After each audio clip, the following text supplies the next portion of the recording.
Across the vast stretches of America, in shadowed alleys and forgotten graves, tales of the undead haunt our history. From the chilling mountains of Alaska to the ghostly bayous of Louisiana and beyond. These aren't just legends. These are stories of real vampires, creatures of the night, whose whispers linger in the darkened corners of America.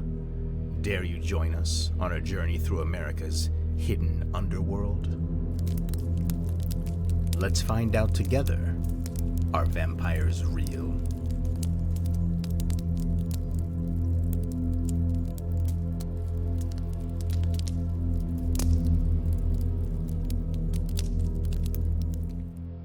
Across America, in the quiet corners of small towns and hidden alleys of old cities, a dark history lurks.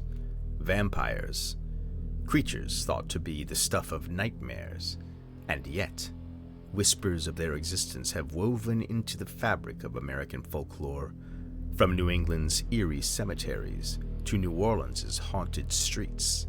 Tales of the undead persist. As chilling as they are perplexing, could there be more to these stories than just legend? Roaming the night in search of blood, often disguised as one of us, hiding in plain sight. But what exactly is a vampire?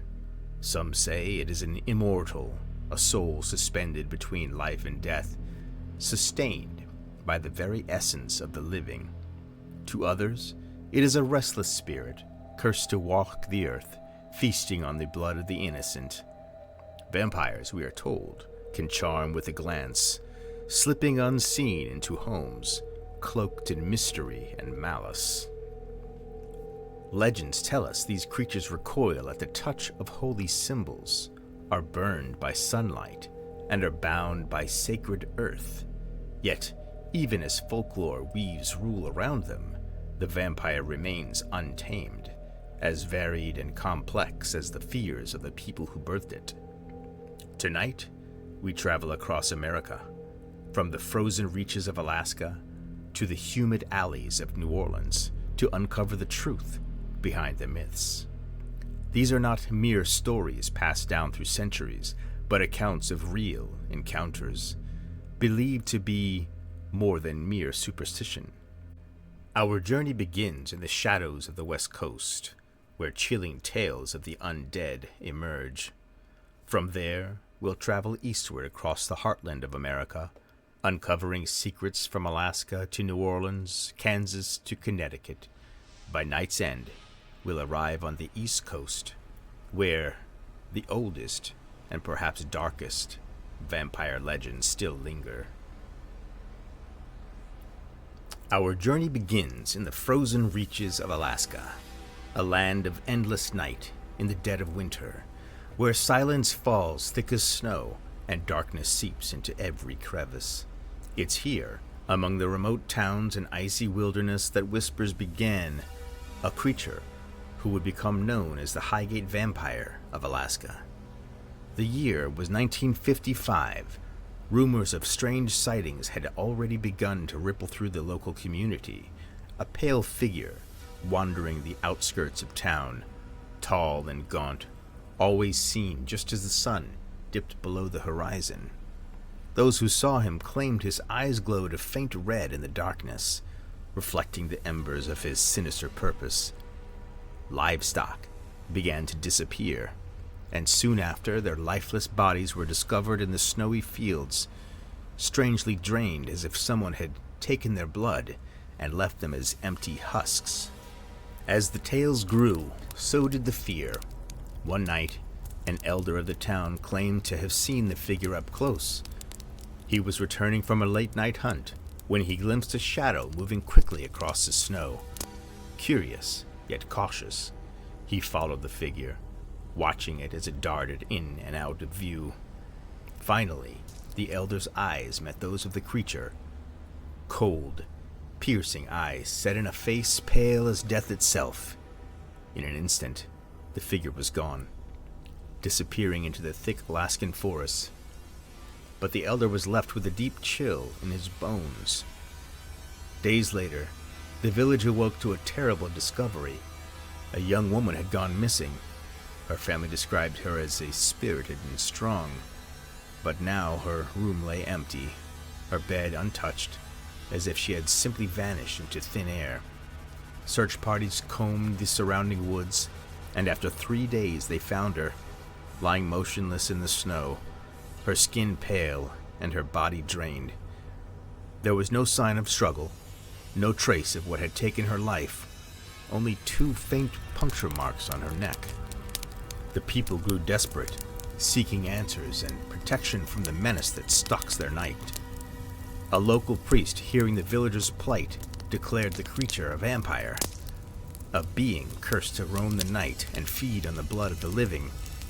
He instructed the townspeople to take drastic measures. Crosses were hung above every door, silver objects were carried for protection, and garlic was strewn around homes to ward off the creature. But still, shadows loomed and fear festered. In the weeks that followed, sightings of the vampire decreased, yet a sense of dread clung to the village like frost on bare skin. Over time, the memory of the vampire faded, becoming little more than an unsettling tale told around fires on the coldest of nights. But some believe the creature simply moved on, waiting in the shadows for another village, another victim. And so, the Highgate Vampire of Alaska remains a mystery, a whisper lost in the snow, a legend that clings to the cold Alaskan air, or perhaps a dark truth buried just beneath the ice. In the heart of San Francisco, a city known for its vibrance and history, lies a tale shrouded in fog and mystery. In the late 1800s, San Francisco was a city of opportunity, a bustling port where people from every corner of the world arrived, lured by dreams of gold and prosperity. But with the wealth came something dark, something hungry. One by one, rumors began to emerge from Chinatown, a string of mysterious deaths. Men were found slumped in alleyways, faces pale with no apparent wounds. Their blood seemed drained, and an aura of death hung to their bodies. The locals began to whisper of a devil in their midst, a figure who moved silently through the fog and left nothing but corpses in his wake. The figure would come to be known as the Vampire of San Francisco. The story of the vampire spread, each version more chilling than the last. Some said he was a man from Europe, pale-skinned and an aristocrat, who could charm his way into any home. He would smile, his teeth white as bone, and within moments his victim would feel a faintness, a sudden heaviness, as if life itself were slipping away. Others claimed he was something inhuman, a shadow without a face, who needed no invitation to enter and left nothing but death behind him. One night, a policeman investigating the strange occurrences caught a glimpse of a man in dark clothing standing near a lamppost.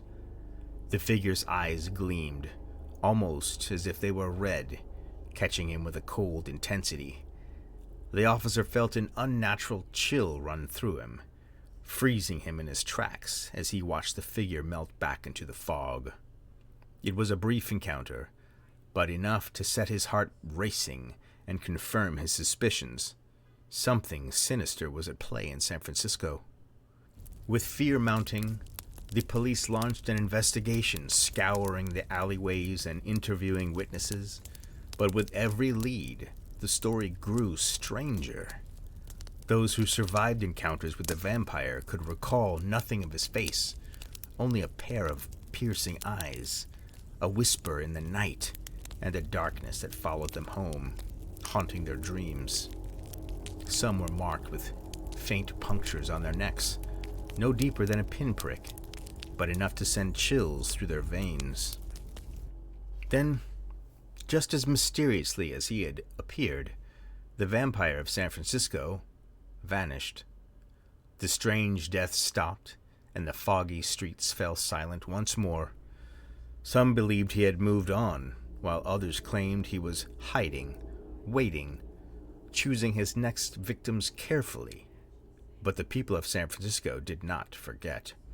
His legend persisted, whispered in hushed tones by those who dared to remember.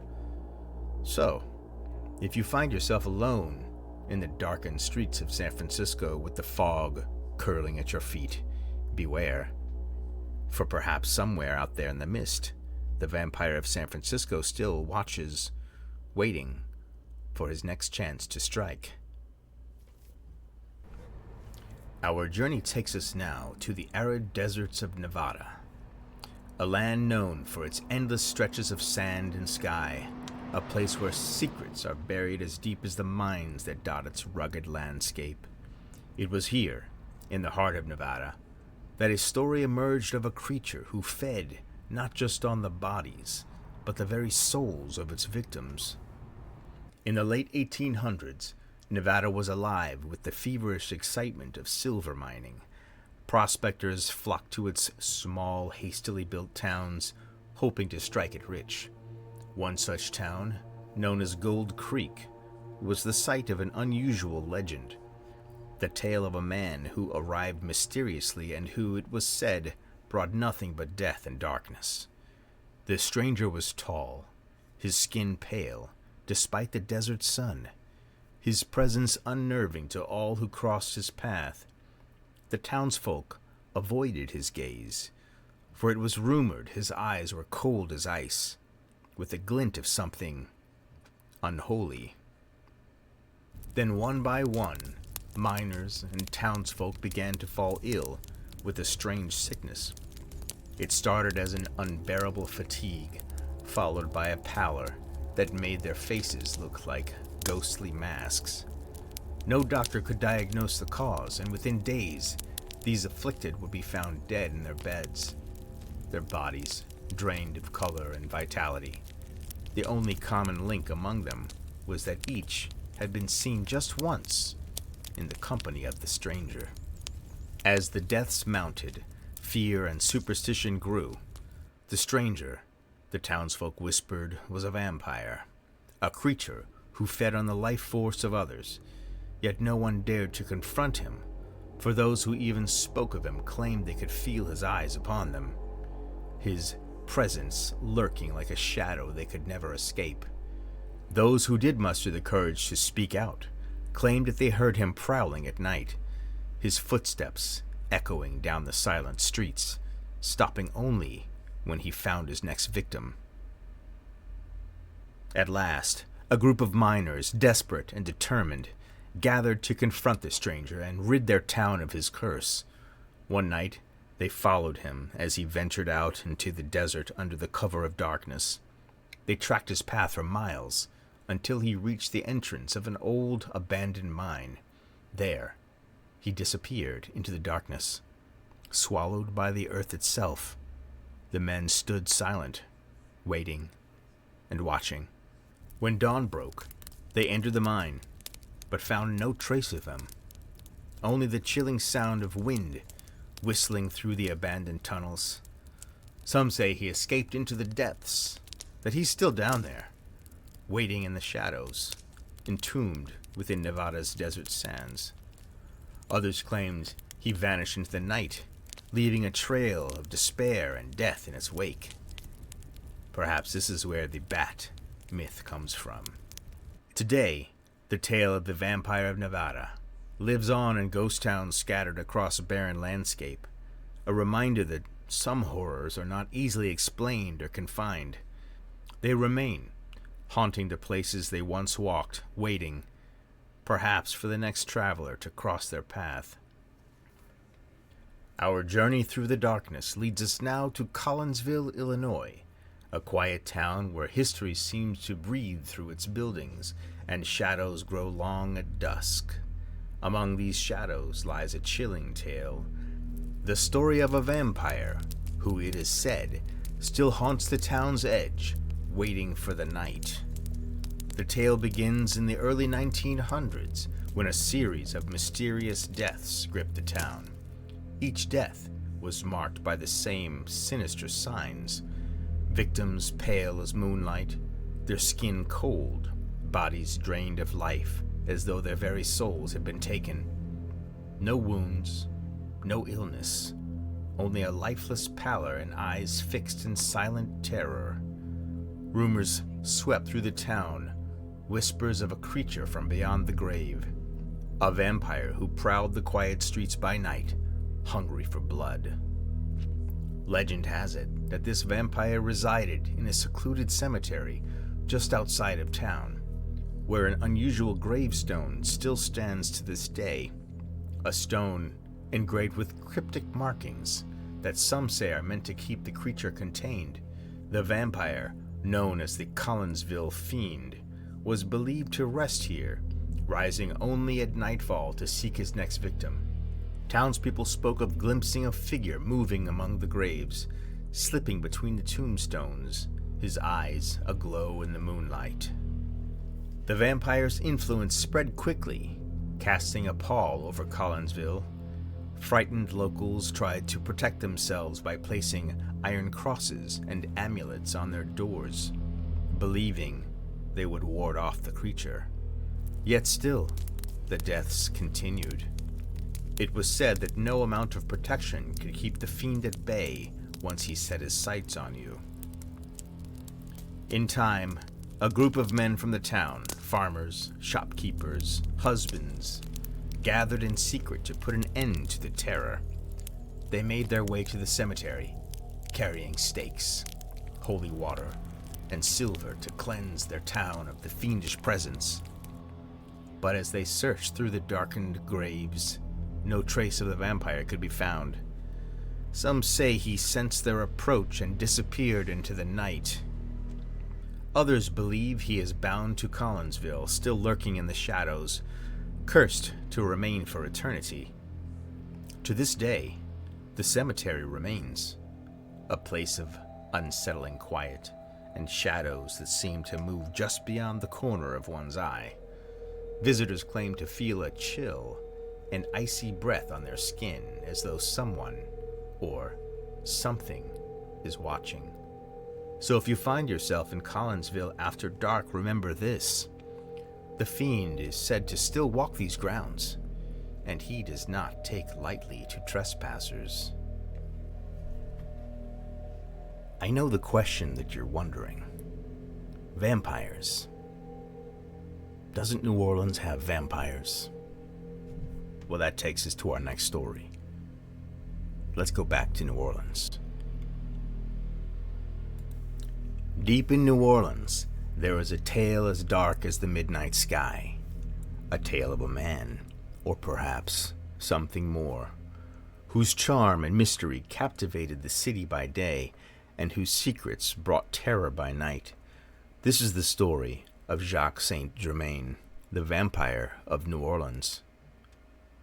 It was the early 1900s when Jacques Saint Germain arrived in New Orleans, a man of striking appearance and enigmatic charm. He was said to be of European nobility, a descendant of the infamous Comte de Saint Germain, the mysterious figure who had bewitched the courts of Europe with his knowledge, wit, and seeming immortality. While the Comte had been a man of legend, Jacques was very much real, a man whose presence cast a long and sinister shadow over the city. Saint Germain quickly became known for his extravagant parties, where the wine flowed freely and the conversation was as rich as the food. He was a master storyteller, regaling his guests with tales of ancient times, of kings and queens long dead, as if he had known them personally, and perhaps in some way he had. But there was something about Jacques Saint Germain that set him apart. Something in his eyes, his voice, his very presence, that hinted at a truth too terrible to comprehend. There were whispers that Saint Germain never ate or drank in public, that his wine glass was always full yet never emptied. And then there were the women who attended his parties, entranced by his allure, only to vanish into the night, never to be seen again. The city began to murmur with rumors. Tales of a man who was not what he seemed, of a creature who lived off the life force of others. The story reached its chilling climax one fateful night when a young woman, bloodied and terrified, burst from Saint Germain's home, claiming she had barely escaped with her life. She spoke of being attacked, of fangs that tore into her flesh, of eyes that glowed with a hunger that was not human. The authorities were called, but when they arrived, Saint Germain was gone, vanished, as if he had never existed. Inside the house, they found no trace of the man, but they did find something far more disturbing. Bottles of wine, untouched and perfectly preserved, filled not with wine, but with blood. The evidence was undeniable. Jacques Saint Germain was no mere man. He was a creature of the night, a vampire who had walked among them, preying on the unsuspecting, feeding off of their life force to sustain his own cursed existence. To this day, the legend of Jacques Saint Germain endures, a tale that has become part of the very fabric of New Orleans. Some say he still walks among us, hidden in plain sight, his face unchanged by the passage of time, his hunger as insatiable as ever. So when you wander the streets of the French Quarter at night, take care to watch for the shadows, and beware of the man whose smile is just a little too sharp, whose eyes just a little too bright. For in this city, where the dead refuse to rest, you may just find yourself face to face with the vampire of New Orleans.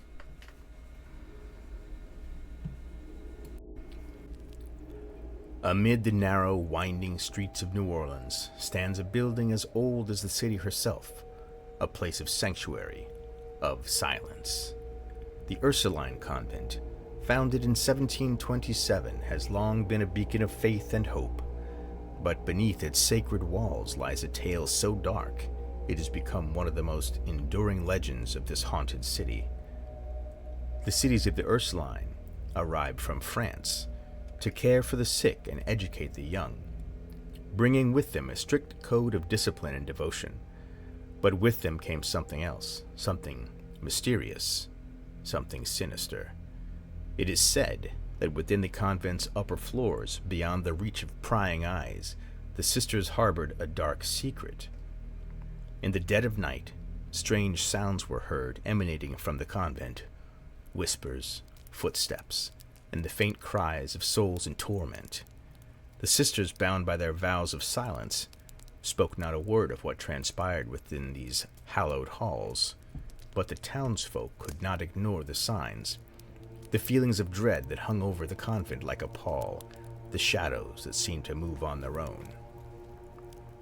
According to the legend, the sisters were not alone in their devotions. They were said to be guarding something, or someone, within the upper floors of the convent. They say it was a group of young women sent from France to escape persecution, who carried with them a curse.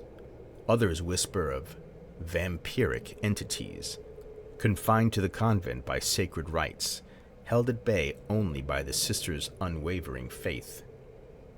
To this day, the upper floors of the Ursuline Convent remain sealed, untouched by time, forbidden to all but the most devout, and yet the legend persists. Some claim to have seen spectral figures in the convent's windows, their faces pale as the moonlight, their eyes filled with an eternal sorrow. Others report sounds of chanting, long after the last of the sisters have retired for the night. What truths lie behind the walls of the Ursuline Convent, we may never know, but in a city where the past is never truly past, where the line between the living and the dead is as thin as a whisper, one thing is certain: New Orleans is a place where secrets do not stay buried for long. As the sun rises over the Crescent City, we leave the Ursuline Convent to its secrets, but not without a word of caution. Should you find yourself near these ancient walls after dark, beware the shadows, for they may hold more than just echoes of the past. New Orleans, a city steeped in magic, mystery, and the eerie echoes of the past. But among its tales of voodoo and restless spirits, there is a bloodier story, one that has lingered for over a century. It is the tale of the Carter brothers. Two men whose thirst, it is said, was not for wine or whiskey, but for blood. In the 1930s, locals in the French Quarter began noticing that residents were disappearing without a trace. Friends, family members, all seemed to vanish into the night, leaving only whispers and unanswered questions. The missing individuals had one thing in common. They were last seen in the company of John and Wayne Carter, two mysterious brothers who kept to themselves in a small apartment on Royal Street. The secret of the Carter brothers was discovered by accident when a young girl, weak and disoriented, stumbled into the street from their apartment, her wrists covered in bruises and tiny cuts. She was barely alive, but managed to tell her rescuers a chilling tale that the Carters had kept her chained in their home, feeding on her blood day after day. Authorities, horrified, descended on the apartment, where they found others like her, shackled, drained, and pale as death. The brothers were quickly arrested, but the discovery did little to calm the city's fears. Even in captivity, the Carters seemed otherworldly, their eyes glazed over with a cold, calculating hunger. Some said their gazes held an unnatural darkness, as they could see straight through to the soul. They showed no remorse, no emotion, only the hollow eyes of creatures who had lived far too long. Though the brothers were convicted and put to death for their crimes, the tale did not end there. When authorities returned to their graves some years later, they discovered something terrifying. The bodies were gone. The coffins empty, as if the Carter brothers had never been laid to rest at all. Locals came to believe that they had returned to the streets of New Orleans, prowling for victims and feeding in secret. Even now, some claim to see figures who resemble the Carter brothers, haunting the French Quarter, watching from shadowed doorsteps or slipping into alleyways just before dawn.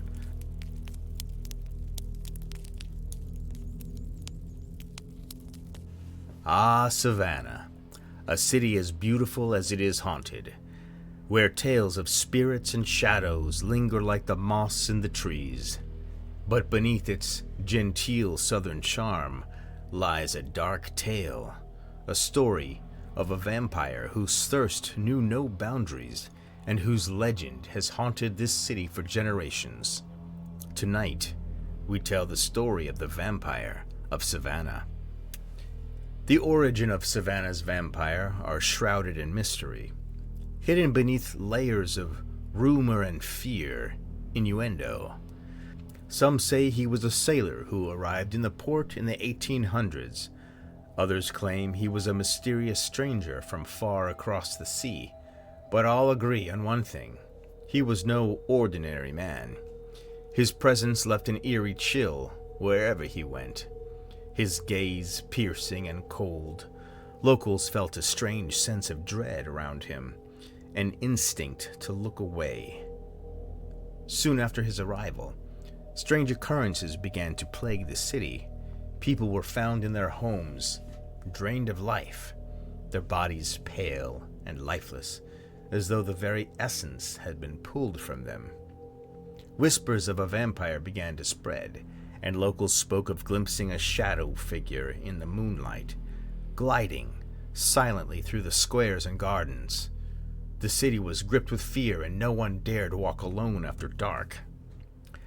Despite their fear, no one knew where he might hide, until a young woman claimed to have seen him slipping into one of Savannah's oldest cemeteries, a place as beautiful as it is macabre.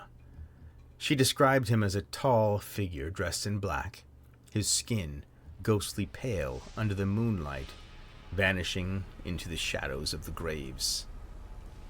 Determined to rid their city of the dark presence, a group of brave souls gathered one night, armed with holy water, iron stakes, and a desperate hope.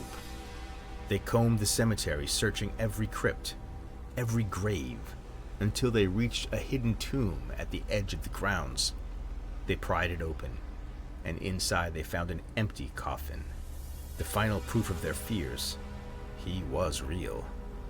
But just as they prepared to seal the tomb, a cold wind swept through the cemetery, and from the shadows they felt his eyes upon them. The figure moved swiftly, a dark blur against the night, and within moments he had disappeared, leaving nothing but silence and a lingering dread. No one ever found the vampire's resting place, and some say he still roams the city to this day, hiding in plain sight among Savannah's haunted streets. Visitors and locals alike tell stories of a man in dark clothing, seen only in fleeting glimpses, by the river, in the squares, or standing silently beneath the oaks.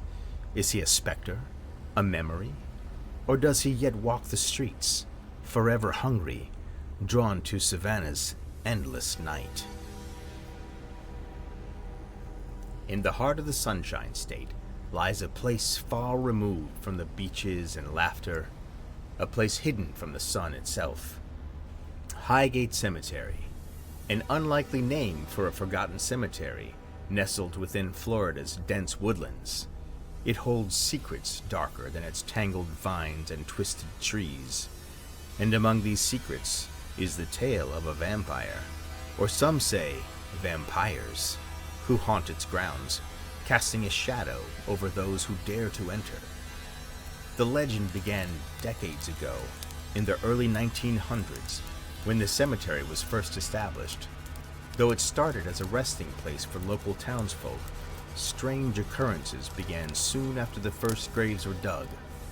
Visitors reported seeing dark figures gliding between tombstones, shadowy shapes that seemed to disappear the moment you focused on them. It was only a whisper at first, but whispers have a way of becoming rumors, and rumors have a way of becoming fears. As the years passed, the stories grew more sinister. Locals began to find animals, small creatures, birds, even livestock, lying dead near the cemetery grounds, drained of blood, their bodies pale and eerily lifeless. It wasn't long before people suspected something unnatural was at work, and it was in these murmurings that the legend of the Highgate Cemetery vampires was born. Some claim that there was a family who lived nearby, reclusive, never seen in daylight, and whose presence stirred only whispers. The family was believed to practice dark rituals, and it was said they were in league with forces far older and far darker than anything Florida had seen. According to the tale, they were not merely practitioners of the dark arts. They had been cursed, bound to walk the earth forever, sustained only by the blood of the living. Highgate Cemetery began a place to avoid, especially after dark. Those who dared to trespass on its grounds claimed to feel eyes watching them, a prickling sense of dread that crawled over their skin. Some spoke of hearing faint whispers, voices urging them to leave while they still could. And then there were the stories of those who went in and never returned. In the 1970s, a group of young paranormal investigators dared to spend a night in Highgate Cemetery, armed with little more than flashlights and tape recorders. According to the lone survivor of that night, they encountered a figure, tall, pale, and cloaked in shadow, moving without sound. His eyes, the man claimed, were unlike anything he'd ever seen, cold, hollow, and yet hungry. The other investigators were found the next morning at the edge of the woods, their bodies as pale as the graves around them, drained of life, only with faint puncture marks on their necks as a sign of what had taken place. The legend of the Highgate Cemetery vampires continues to haunt Florida's dark folklore. Even now, locals say that on certain moonlit nights you can still catch glimpses of them, shadowy figures gliding through the trees, vanishing before your eyes, and if you listen closely enough, some claim you can hear faint whispers calling you, urging you to come closer, to join them in the endless night. Perhaps somewhere in these shadows the vampires of Highgate Cemetery still walk, lingering in this world drawn to the living, forever hungry, forever waiting for you. In the quiet, unassuming town of Jewett City, Connecticut, nestled deep within the heart of Griswold, lies a story so dark and sinister it has haunted the town for over a century. The year was 1854, and a strange, inexplicable disease had gripped the Barber family. One by one, they succumbed to a mysterious illness, their vitality drained, their bodies emaciated. It was not long before whispers of the supernatural began to circulate. The townspeople, gripped by fear and superstition, began to believe that the cause of this plague was far more sinister than any mere disease. Driven by desperation, the townspeople turned to an ancient and macabre remedy, the exhumation and examination of the dead. They believed that the deceased members of the Barber family were not resting peacefully in their graves, but instead had become vampires, rising from their tombs to feed upon the living.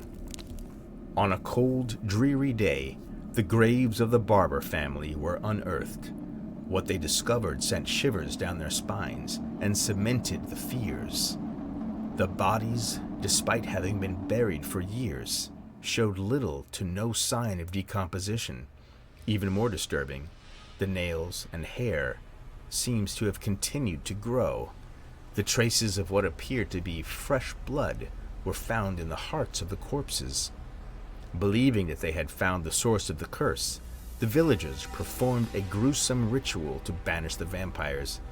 They burned the hearts of the deceased, hoping to break the vampiric curse that had befallen the town. But the story of the Jewett City vampires did not end there. To this day, the town is steeped in eerie lore and tales of restless spirits. Visitors claim to feel a chilling presence in the cemetery, the air heavy with an unearthly dread. The Barber family graves stand as silent sentinels, a stark reminder of the town's dark past and the terrifying power of fear and superstition. Each year, as the nights grow longer and shadows creep across the land, the legend of the Jewett City vampires is whispered once more, sending shivers down the spines of those who dare to listen. For in Jewett City, the past never truly dies. It merely slumbers, waiting for the unwary to disturb its eternal rest. In the shadows of 19th century New York, an ominous fear took root. Amidst the bustling trees and quiet rural towns, whispers of the undead began to spread, igniting a panic that would leave the region forever haunted by tales of terror. The year was 1817, and the small village of South Woodcock was gripped by a mysterious and deadly illness. One by one, residents fell prey to a wasting disease, their bodies withering, their vitality drained as if by some unforeseen force. As the death toll rose, so did the whispers of vampires lurking in the shadows, preying upon the living. The fear of the undead was not new to the villagers. It was deeply rooted in the old world superstitions brought over by early settlers. Desperate to end the curse, the villagers turned to ancient rituals, exhuming the bodies of the recently deceased to search for signs of vampirism. In the cold light of dawn, the graves were opened, revealing the bodies of the dead. To their horror, some corpses appeared remarkably preserved, with fresh blood pooling in their mouths and hearts. These signs, they believed, confirmed their darkest fear. The dead were rising to feed on the living. Driven by desperation and dread, the villagers performed grim rituals to banish the vampires. They burned the hearts of the suspected undead, scattering the ashes in an attempt to break the curse that had befallen them. But the vampire panic was not confined to South Woodstock. It spread like wildfire through the Hudson Valley and beyond. Fueled by fear and hysteria, tales of the undead echoed through the darkened corridors of New York, each story more terrifying than the next. Even as the years passed and science began to shed light on the true cause of this mysterious illness, the legend of the New York vampires endured. Today, the shadow of those days still lingers, for in the heart of New York, the fear of the undead remains, forever etched in the annals of terror.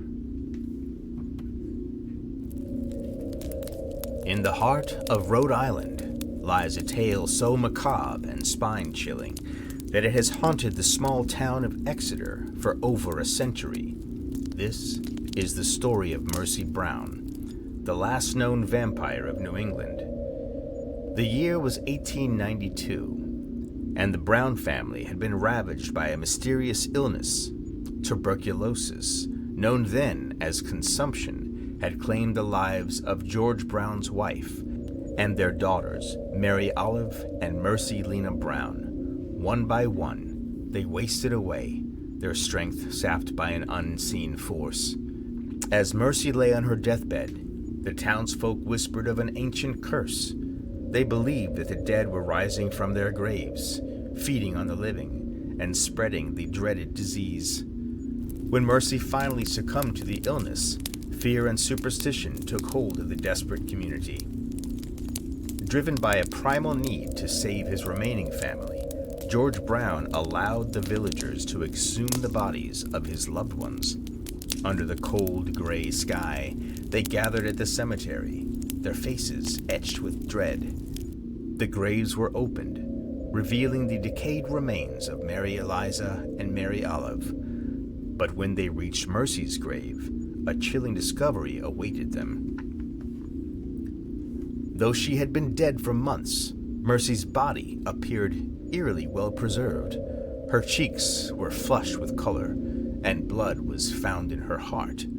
To the horrified villagers, this was undeniable proof that she was a vampire, rising from her tomb to prey upon the living. In a gruesome attempt to break the curse, they removed Mercy's heart and liver, burned them to ashes, and mixed the ashes with water. This concoction was given to her ailing brother, Edwin, as a desperate remedy.